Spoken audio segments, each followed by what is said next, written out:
Assalamualaikum warahmatullahi wabarakatuh. A'udzubillahi minasyaitonir rajim. Bismillahirrahmanirrahim. Alhamdulillahi rabbil alamin. Wassalatu wassalamu ala asyrafil anbiya'i wal mursalin wa ala alihi wa ashabihi ajma'in. Allahumma faqihna fid din waftah 'alaina futuhal 'arifin waj'al a'malana khalisatan liwajhikal karim ya arhamar rahimin. Allahumma iftah 'alaina hikmatak وانشر علينا من خزائن رحمتك يا أرحم الراحمين. رب اشرح لي صدري ويسر لي أمري واحلل عقدة من لساني يفقه قولي والحمد لله رب العالمين آمين. قال المصنف رحمه الله تعالى ونفعنا وإياكم بعلومه في دارين آمين. Alhamdulillah, pertama-samanya marilah sama-sama kita panjatkan setinggi-tinggi kesyukuran kita kehadrat Allah Subhanahu wa taala kerana pada malam ini Allah taala masih lagi memberi peluang kepada kita. Allah taala masih lagi menghimpunkan kita bersama dalam rumah Allah taala ini dalam keadaan kita hadir untuk sama-sama beribadat kepada Allah. Sama-sama kita mengabdikan diri kita kepada Allah Subhanahu wa taala dengan cara kita melakukan ataupun kita mengerjakan ibadat kepada Allah. Kemudian kita melakukan segala perintah Allah Ta'ala dan kita tinggalkan segala larangan Allah. Juga kita berada dalam majlis ilmu yang dalamnya ataupun padanya pada majlis ilmu itu para malaikat rahmat yang sentiasa mendoakan kita. Mudah-mudahan kita semua yang hadir pada malam ini mendapat naungan rahmat Allah Subhanahu wa taala dan sentiasa didoakan oleh para malaikat rahmat. Mudah-mudahan juga kita semua tuan-tuan puan-puan yang hadir pada malam ini sentiasa dalam redha Allah Subhanahu wa taala insya-Allah. Tuan-tuan puan-puan yang dirahmati oleh Allah Subhanahu wa taala, insya-Allah pada malam ini kita sambung kuliah kita daripada kitab Minhajul Abidin pada muka surat 5, baris yang pertama daripada atas ke bawah. Dan alhamdulillah pada malam ini kita akan sambung kata-kata muallif ataupun pengarang daripada kitab Minhajul Abidin, iaitulah Al-Imam Al-Ghazali rahimahullahu taala. Di samping syarah-syarah kepada kitab Minhajul Abidin yang diulas ataupun dihuraikan oleh Syekh Daud Al-Fatani rahimahullahu taala, masih lagi membincangkan tentang apa yang dikatakan sebagai muqaddimah muallif ataupun kata-kata muqaddimah daripada pengarang kitab. Dan alhamdulillah pada kuliah lepas telah selesai kita sebut berkenaan dengan selawat salam kepada keluarga Nabi sallallahu alaihi wasallam. Juga bagaimana pengarang kitab ini Syekh Daud Al-Fatani menceritakan kepada kita tentang apakah yang dikatakan sebagai kesusahan perjalanan orang-orang yang nak beribadat, nak mengabdikan diri kepada Allah Ta'ala dalam keadaan dia nak berjalan menuju ke hadratillah. Baik. Muka surat 5 baris yang pertama daripada atas. Dan lagi sabda Nabi sallallahu alaihi wasallam. Dan lagi maknanya selepas daripada hadis yang pertama. Pada kuliah yang lepas kita sebut tentang apa yang dikatakan sebagai jalan-jalan orang yang nak kepada syurga. Hadis Nabi sallallahu alaihi wasallam disebut ala wa innal jannata huffat bil makarih ala wa innan nar huffat bis syahawat. Hadis Nabi yang diriwayatkan diriwayatkan kepada Nabi sallallahu alaihi wasallam tentang ketahuilah olehmu, kata Nabi, bahawasanya syurga itu dikelilingi dengan kebencian. Bila sebut syurga, nak masuk syurga satu benda yang susah, satu benda yang payah. Kenapa? Kerana kena buat benda yang kita tak suka. Dia semaya tak suka. Tak ada orang rajin semaya sebenarnya. Kenapa? Kepayahan.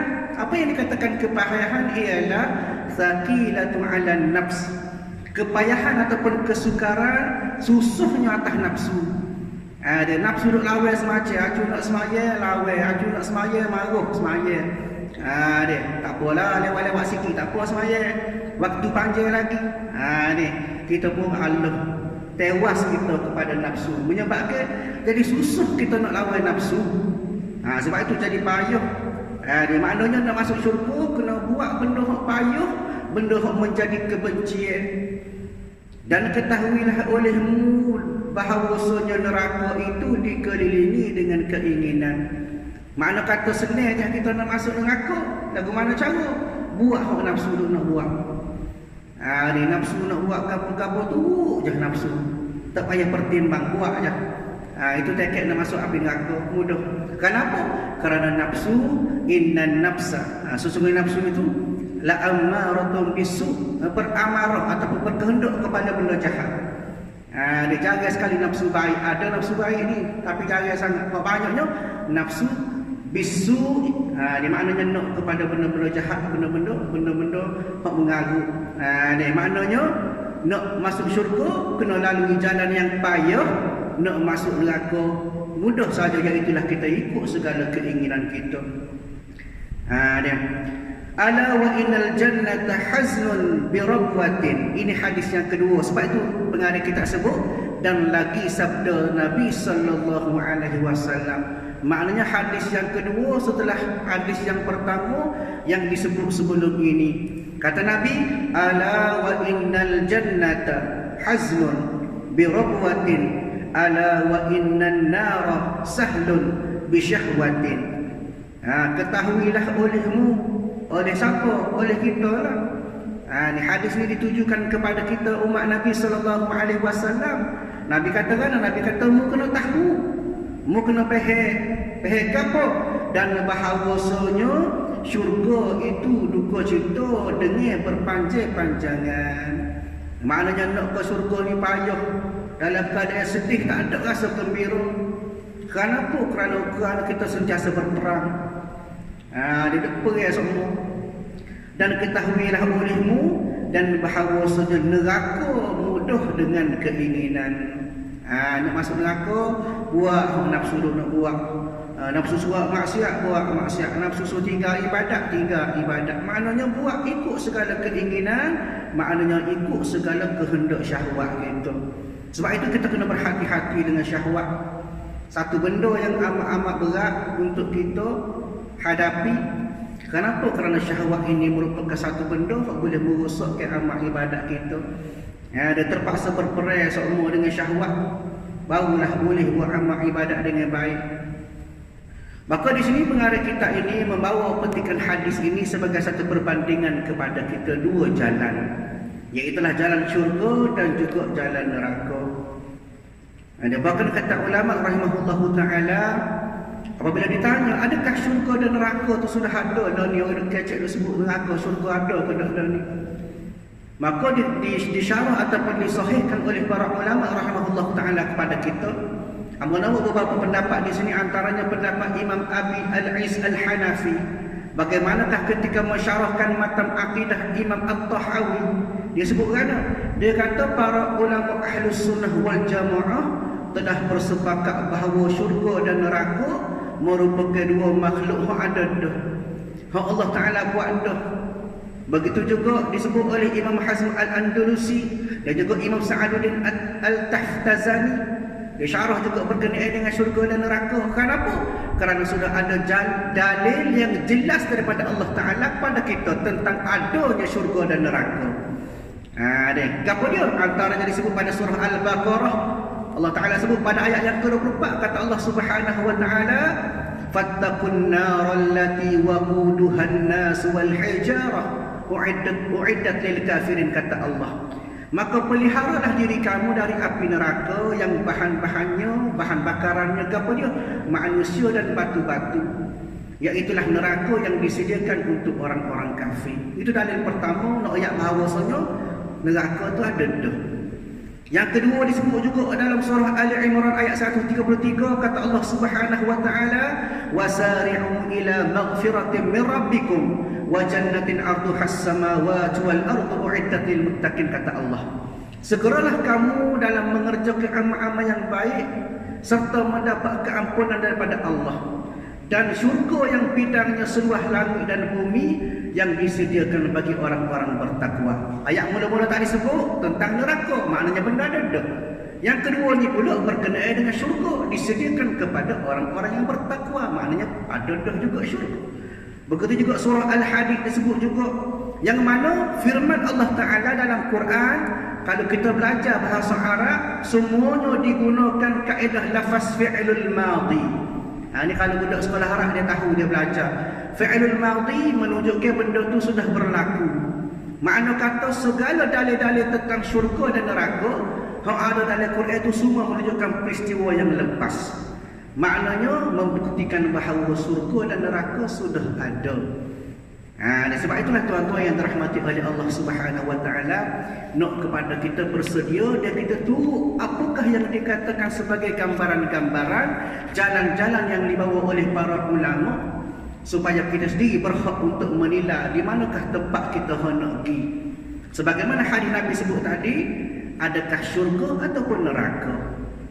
Nak syurga bahasa dia dah kena lalu jalan yang payah, jalan yang sukar. Manakala nak masuk syurga cukup mudah, iaitulah dengan cara kita ikut hawa nafsu, ikut syahwat kita.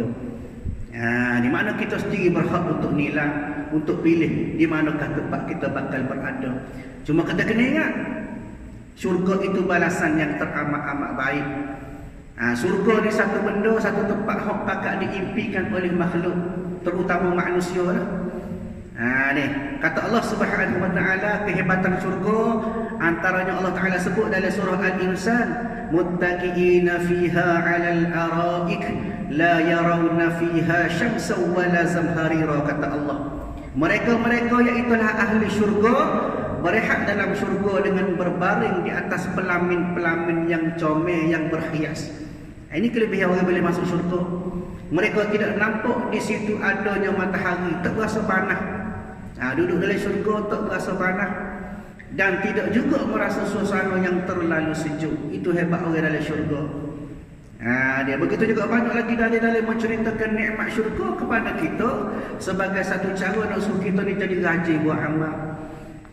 Sebab apa? Sebab dua benda yang boleh buat kita jadi rajin buat amal. Yang pertama, kerana kita kejar nak kepada nikmat syurga. Itu yang pertama.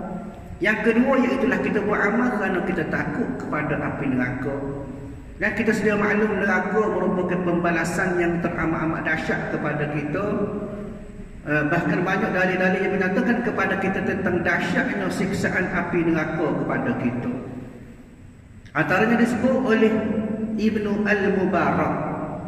Katanya meriwayatkan daripada Sufyan, daripada Sulaiman Abu Zidyan. Katanya dia katakan neraka itu hitam, baranya tidak bercahaya api. Kemudian dibaca pada surah Al-Hash, kata Allah Subhanahu Wa Taala, kullama aradu an yakhruju minha min ghammin u'idu fiha wa dhuqu 'adzabal hariq, kata Allah. Setiap kali mereka keluar dari api neraka kerana sengsara, mereka dikembalikan ke dalamnya, lalu diletak semula ke dalam api neraka. Acu kita nak tubik, tahu semula dalam api neraka. Nak tubik, tahu semula dalam api neraka. Begitulah dan kata Allah, fadhuqu 'adzabal hariq, kata Allah, merasalah bagaimanakah azab api neraka yang membakar ini. Ini antara salah satu dalil menceritakan kepada kita betapa neraka itu pakat tak sih berlaku. Kenapa? Kerana neraka itulah tempat azab bagi kita semua. Nak tak nak kita kena ikhtiar, kena cari jalan, kena kacau. Jangan kita masuk dalam api neraka, wala'iyadzubillah. Baik, sama dalam kitab. Kemudian serta yang demikian itu, kesusahan dan cabaran-cabaran itu berlaku tu, maka bahawasanya keadaan hamba itu amat dhaif. Lalu dia cerita bagaimanakah keadaan manusia berperai dengan syahwat, berperai dengan perasaan yang boleh menyebabkan tak ada semangat nak buat ibadat kepada Allah. Lagu mana dia kata? Maknanya kepayahan berlaku-berlaku tu dari segi kesusahan, cabaran sekaliannya, maka bahawasanya keadaan hamba itu amat dhaif. Lemah semata-mata. Dan zaman pada masa sekarang itu payah. Dia susah dalam pekerjaan agama. Ni maknanya dalam keadaan agama payah berlaku, jadi susah berlaku. Cuma buat baik jadi payah. Cuma buat benda-benda baik berlawan selalu dah dengan hawa nafsu, dengan syahwat dan sebagainya. Kenapa? Kerana pekerjaan agama sentiasa lagu mana? Pergi datang, maknanya pergi mari. Tai rajin buatlah amal semata, buat baik, buat kebaikan semata. Dia Kadang-kadang jadi hilang benda-benda kebaikan kepada kita. Nak ayatnya pekerjaan agama pergi datang, pergi mari, bukan istiqamah, bukan tetap atas hidup kita, atas jalan kita. Dan sabar maknanya sabar dalam mengerjakan amal ibadat itu sedikit. Ni maknanya bila nak buat amal jadi payah, tak mari rasa sabar nak buat amal ibadat. Kadang-kadang semaya zuhur 4 rakaat tu rasa lama dah. Semaya asar 4 rakaat rasa lama. Lama semaya zuhur hari ni. Padahal sumpah yang 4 rakaat juga. Ayatnya kerana apa? Kerana sabar buat amal kebajikan itu sedikit. Tak sabar buat amal. Itu maksudnya. Dan pekerjaan yang membimbangkan banyak. Maknanya benda-benda hak salah, benda-benda hak belawai, benda-benda hak tak kena dengan syarat banyak pula dah buat. Nak buat amal sikit kan. Tak ada sabar buat amal, tapi benda-benda hak berlarang, benda-benda hak maksiat kepada Allah jadi banyak. Dan umur singkat, umur pula pendek. Dolah buat amal tu rasa payah dah nak sabar, umur pula pendek. Sebagaimana hadis Nabi sallallahu alaihi wasallam, Nabi kata al-umur ummati ma baina 60 wa 70, kata Nabi. Umur umat aku, Nabi kata antara 60 hingga 70 ya umur kita. Kalau lebih tu alhamdulillah boleh pakai buat amal lagi. Kalau kurang pun orang nak ajar di tangan Tuhan. Maknanya umur yang pendek inilah sebenarnya satu cabaran kepada kita untuk kita buat amal ibadat kepada Allah. Jadi dengan umur pendek inilah kita kena usaha. Biar walaupun pendek tapi hasil dia tu maksimal, hasil dia tu banyak. Mana kena rajin lah. Ada masa buat amal, ada masa buat ibadat kepada Allah. Dan baik. Dan pada mengerjakan amal taksir, buat amal pun jadi kurang lah. Umur dah pendek, ada sabar pun tak ada. Jadi hasilnya, kejadiannya, maka buat amal pun jadi kurang. Tak banyak lah. Dah mari perasaan malah lagi, nak semaya pun lebih lagi. Kapal lain lah, kapal ni rajin lah. Alhamdulillah buat amal. Maknanya bila amal tu jadi, bila umur pendek, nak buat amal pun malah, maka amal jadi sikit. Dan yang mengintai itu amat melihat. Siapa dia mengintai tu? Maknanya mengintai itu ialah malaikat maut lah, Israel. Sentiasa melihat kita. Duk tunggu masa, duk cabut nyawa je. Kita duk galik lagi, duk hanyut lagi atas dunia ni. Tak sedar, kadang-kadang tak perasan bahawasanya malaikat maut sentiasa tengok kita. Duk tunggu masa je. Baik.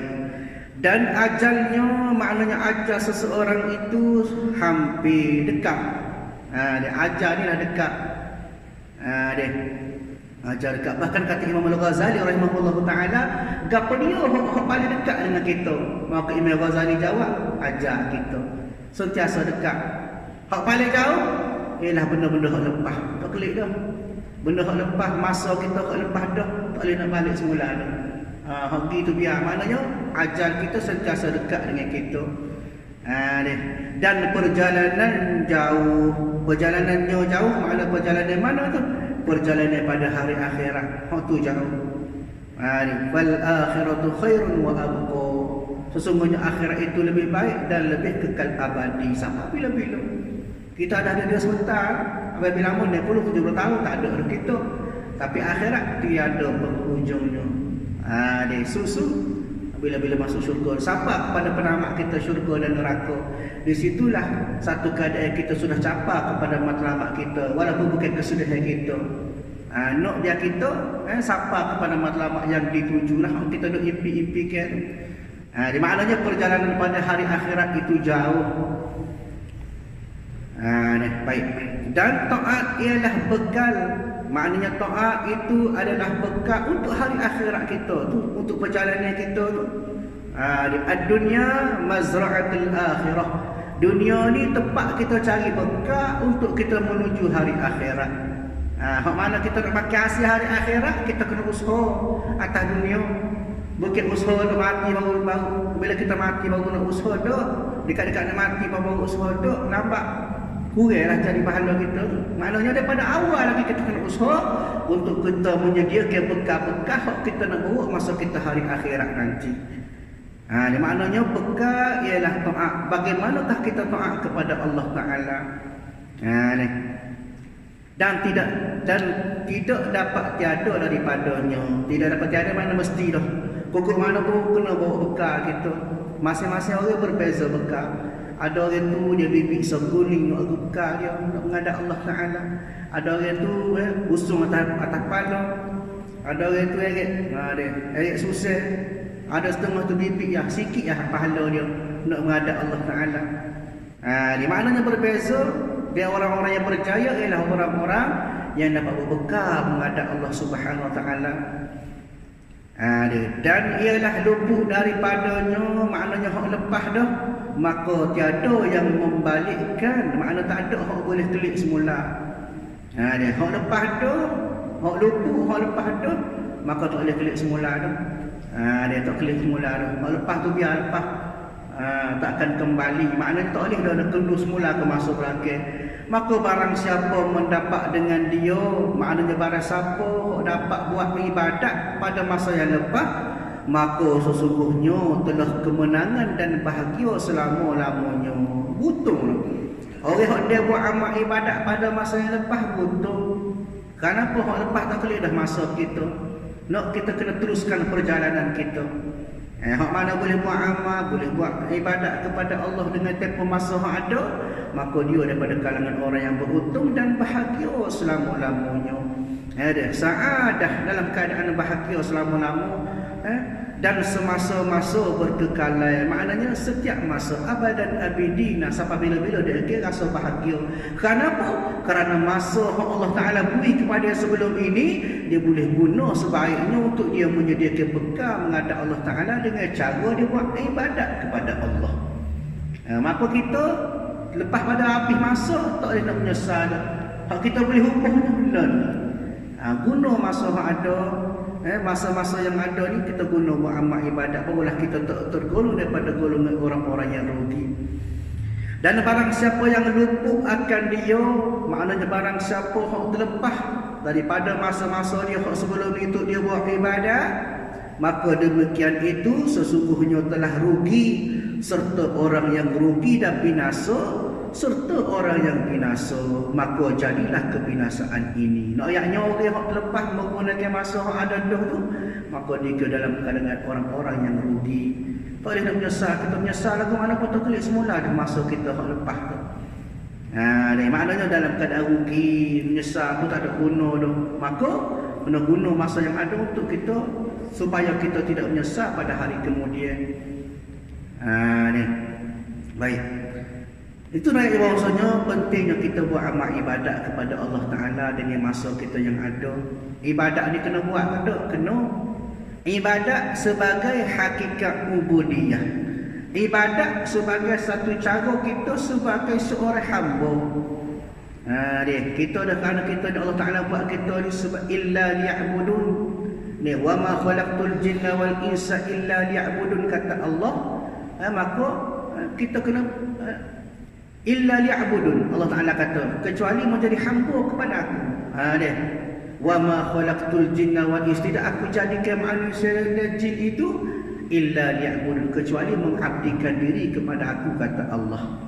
Nak supaya kita ni meletakkan diri kita sebagai hamba Allah, barulah kita rasa pentingnya ibadat kepada kita. Kalau kita tak letak sifat kehambaan kita sebagai seorang hamba, maka sampai bila-bila kita tak rasa pentingnya ibadat kepada kita. Dia rasa sedap semua lah. Dia rasa selesa, seolah-olah atas dunia ni Allah Ta'ala buat saja-saja. Sedangkan ada amanah yang perlu kita buat, iaitulah sebagai seorang hamba kena buat ibadat.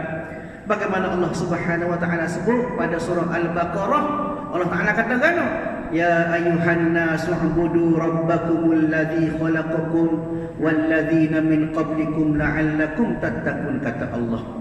Wahai sekalian manusia, wahai manusia, ya ayuhan nas, wahai manusia, u'budu rabbakumul ladzi khalaqakum, beribadatlah kepada Tuhan kamu yang telah menciptakan kamu. Maknanya kita ibadat kepada siapa? Kepada Allah Ta'ala dan orang-orang terdahulu daripada kamu, supaya kamu menjadi orang-orang yang bertakwa. Ini satu dalil kepada kita, pesanan daripada Allah Ta'ala supaya kita buat amal ibadat. Ni kadang-kadang bila-bila Tuhan besar pun malah juga buat amal ibadat ni. Kabul lainlah, kabul kita rajin berlaku, alhamdulillah buat ibadat berlaku. Nak ibadah itu satu kepentingan kepada kita sebagai satu lambang kita sebagai seorang hamba Allah Taala. Maka kena buat amal ibadat. Begitu juga surah Al-Anbiya Allah Taala sebut dah, wa ma arsalna min qablika min rasulin illa nuhi ilaihi annahu la ilaha illa ana fa'budun, kata Allah. Dan kami tidak mengutus sebelum wahai Muhammad seorang rasul melainkan kami wahyukan kepadanya, kata Allah Taala, bahawa sesungguhnya tak ada Tuhan yang berhak disembah melainkan aku, kata Allah, maka oleh itu beribadatlah kamu kepadaku. Allah Taala pesan pula.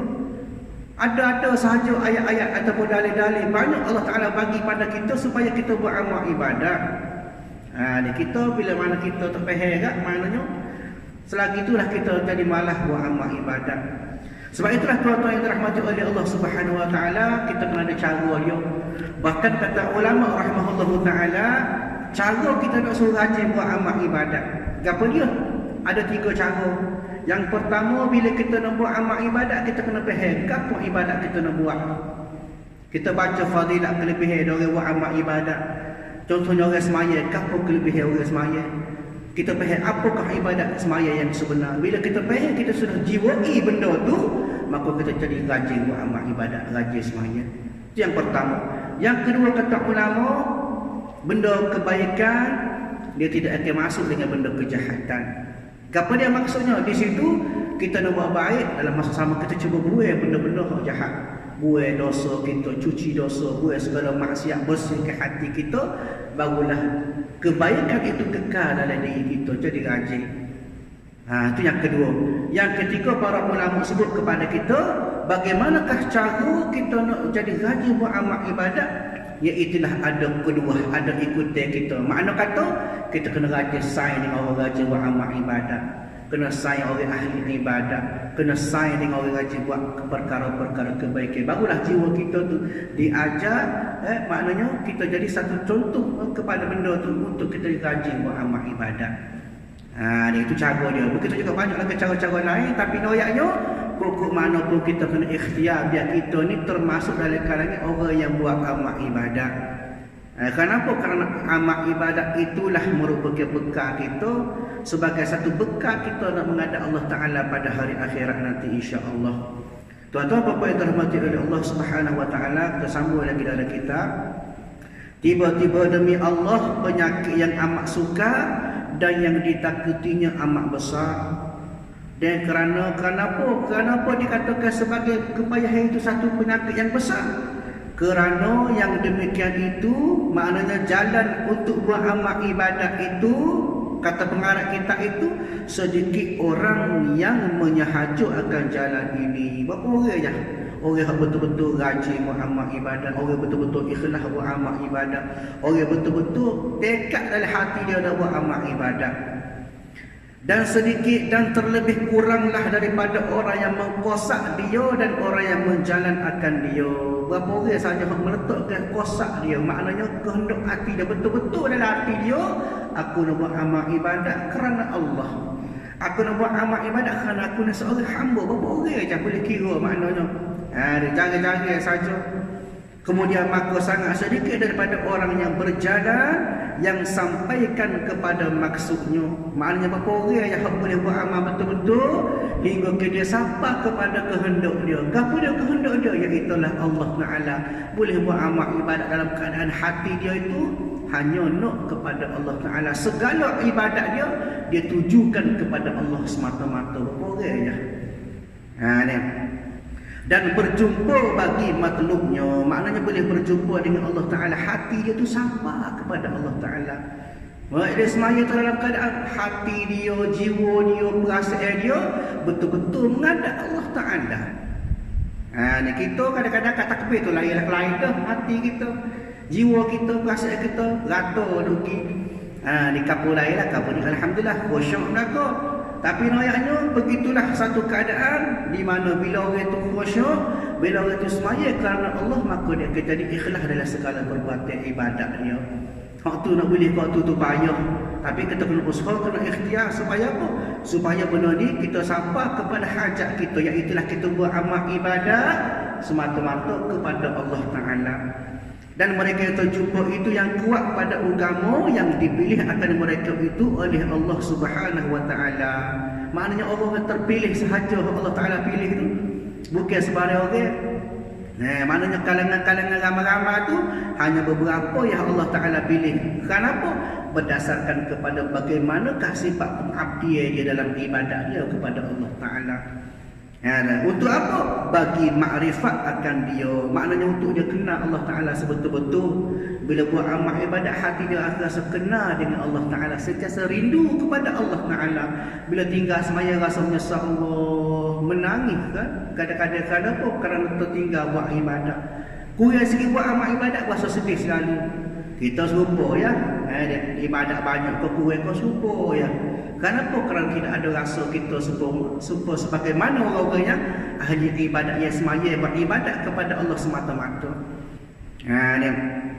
Dan bagi mengkasihakan dia, makna mengkasihakan Allah Ta'ala dan diteguhkan dengan dia dengan taufik dan peliharaannya. Bila dalam keadaan itu, maka Allah Ta'ala akan jaga dia. Itulah yang dikatakan sebagaimana Quran sebut, innas salata tanha 'anil fahsya'i wal munkar. Maknanya semaya itu dapat mencegah daripada benda keji, benda munkar. Semaya lagu mana? Semaya yang berbetul yang serupa dengan Allah Ta'ala nak. Semaya yang hampir kepada Allah. Semaya yang cukup dekat, dia tuju, dia seruh kepada Allah Ta'ala.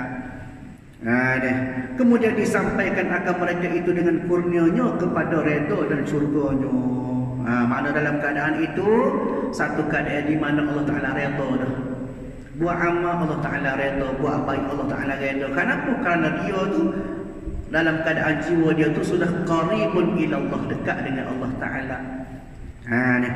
Maka kami pohonkan dia, maknanya kami minta, kata pengarang ini, kami pohonkan dia seseorang itu kepada Allah yang maha besar sebutannya, bahawa menjadikan kamu dan kami daripada pengarang kita ini daripada kalangan mereka yang beroleh kemenangannya dengan rahmatnya.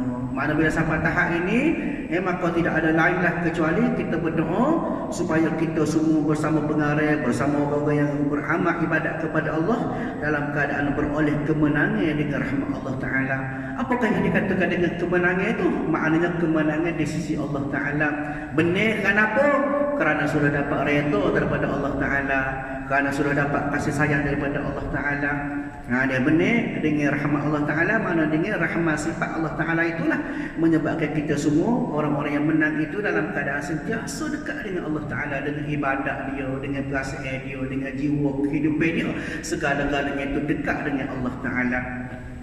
Kemudian tak kala kami akan dapat akan jalan ibadat ini dengan sifat ini pengarang sebut kepada kita. Bila mana kita faham dah lagu mana jalan ibadat itu susah, lagu mana jalan ibadat itu payah, maka kami tilik, kami baikkan tilik pada kaifiat memutuskan dia. Maknanya satu ketika pengarang kita kata dia akan cuba untuk mengatasi lagu manakah cara dan barang yang berkehendak kepadanya oleh hamba daripada bekal dan senjata. Nak lawan lagu manakah cara-cara yang boleh menyebabkan kita semakin hari semakin rajin buat amal ibadat. Semakin hari semakin suka buat amal ibadat. Lagu mana? Dengan bekal dan senjata dan pegawai dan tipu daya daripada ilmu dan amal. Hukum mana pun kena lawan. Bagaimana cara? Itulah dengan cara kita guna ilmu kita. Bila ilmu dah ada, lagu mana buat cara-cara yang betul, maka dengan amal pula. Dengan setakat ada ilmu, kena beramal. Dia kena beramal dengan ilmu yang kita ada. Cara-cara semaya betul, cara-cara buat amal ibadat betul. Bila dah ada ilmu, maka buat amal. Mudah-mudahan dapat diputusnya akan dia dengan keelokan taufik Allah di dalam sejahtera. Mudah-mudahan Allah Ta'ala jaga kita supaya kita ni tidak termasuk daripada kalangan orang-orang yang malas buat amal ibadat kepada Allah. Dan jangan terhenti dan terputus di dalamnya. Maknanya jangan kita berhenti daripada buat amal kepada Allah Ta'ala, buat ibadat. Bukitnya yang membinasakan, maknanya kerana cabaran-cabaran tadi lah. Kerana cabaran buat amal ibadat jadi kita malas, jadi kita tak sibuk amal, maka mudah-mudahan pengarang kita sebut supaya tidak terputus. Maka jadi binasa serta orang-orang yang berinasa, kami berlindung dengan nama Allah daripada yang demikian itu. Makna pengarang kita satu doa kepada kita pada akhir kuliah kita pada malam ini, bahawasanya supaya kita mudah-mudahan kita termasuk daripada kalangan orang-orang yang sentiasa ada keinginan untuk beramal ibadat kepada Allah dalam keadaan hati kita sentiasa dekat kepada Allah Ta'ala, semakin hampir kepada Allah Ta'ala, dan mudah-mudahan kita semua dapat menjadikan diri kita sebagai ahli ibadah yang beramal ibadat semata-mata kerana Allah Subhanahu Wa Ta'ala, insya-Allah. Tuan-tuan yang dirahmati oleh Allah Subhanahu Wa Ta'ala, sekalian kuliah hamba pada malam ini, insya-Allah kita sambung kuliah kita pada masa akan datang. A'udzubillahi minasyaitonir rajim. Bismillahirrahmanirrahim. Alhamdulillahirabbil alamin. Wassalatu wassalamu ala asyrafil anbiya'i wal mursalin wa ala alihi wa ashabihi ajma'in. Allahumma inna nas'aluka ridhaka wal jannah wa na'udzubika min sakhatika wan nar. Allahumma innaka 'afuwwun karim tuhibbul 'afwa fa'fu 'anna wa 'an walidina wa 'an jami'il muslimina wal muslimat wal mu'minina wal mu'minat rahmatika ya arhamar rahimin. Rabbana atina fid dunya hasanah wa fil akhirati hasanah wa qina 'adzaban nar.